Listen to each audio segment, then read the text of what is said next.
Meghan Markle a offert à Kate Middleton un bracelet en or en guise de remerciement pour son soutien après son mariage avec le prince Harry, selon de nouveaux chapitres d'un livre. Il affirme également que Harry, 37 ans, espérait que les deux couples se rapprochent, mais que c'était une réalité loin du temps. Malgré des relations tendues entre la famille royale, Meghan, 40 ans, a offert un bracelet à Kate, 39 ans, et à 6 autres amis en 2018. Après des informations faisant état d'une dispute entre les deux, un auteur a affirmé que le cadeau était censé être une offrande de paix. Le bracelet avait été conçu par la joaillière californienne Lizette Polny. En effet, Andrew Morton a félicité les deux femmes pour leur professionnalisme alors que des rumeurs circulaient sur leur relation houleuse.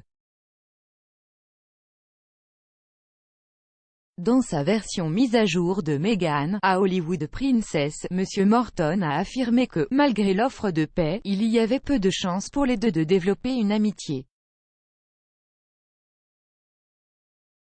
Il écrit, la dispute concernant les tenues des demoiselles d'honneur maintenant derrière elle, Meghan avait depuis offert à Kate et à ses 6 amis les plus proches des bracelets en or conçus par la joaillière californienne Lizette Polny en guise de remerciement pour leur aide et leur soutien.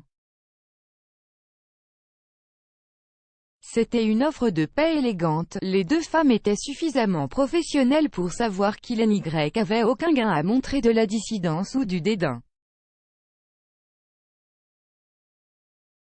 Monsieur Morton a ajouté, c'était une question pratique plus que tout. Kate a passé les week-ends et les vacances à Anmerhall, la maison de campagne des Cambridge à Norfolk, tandis que Meghan et Harry étaient à environ 3 heures de route, vivant dans un grand, propriété louée sur le domaine Great Tewkesbury dans Oxfordshire. Le rêve des Harry de deux familles heureuses unies semblait bien loin. Avant son mariage avec Harry, des rumeurs avaient circulé selon lesquelles Kate et Meghan s'étaient disputées à propos d'un essayage de demoiselle d'honneur. À l'époque, il avait été rapporté que Meghan avait fait pleurer Kate au cours de son interview explosive avec Oprah Winfrey. Cependant, Meghan a affirmé que cela n'avait pas été le cas.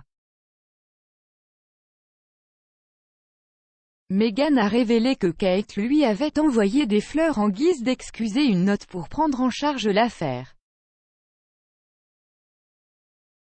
À la suite de rapports affirmant que Meghan était la coupable, la duchesse de Sussex a admis qu'il avait été difficile de s'en remettre. Elle a déclaré à l'icône de la télévision américaine, Kate est une bonne personne. J'ai tellement vu cette idée de polarité, mais si vous m'aimez, vous n'avez pas besoin de la haïr, et si vous l'aimez, vous n'avez pas besoin de me haïr. L'année dernière, Harry et Meghan ont annoncé leur décision de se retirer de la famille royale. Plus tôt cette année, le couple a confirmé son départ, cimentant ainsi leur nouvelle vie en Californie. Depuis lors, les Sussex ne sont pas retournés au Royaume-Uni en couple. Harry est revenu pour les funérailles du prince Philippe en avril et à nouveau pour dévoiler une statue pour sa mère en juillet. On ne sait pas quand la paire peut revenir. La reine n'a pas encore rencontré en personne son homonyme, Lilibet, née en juin.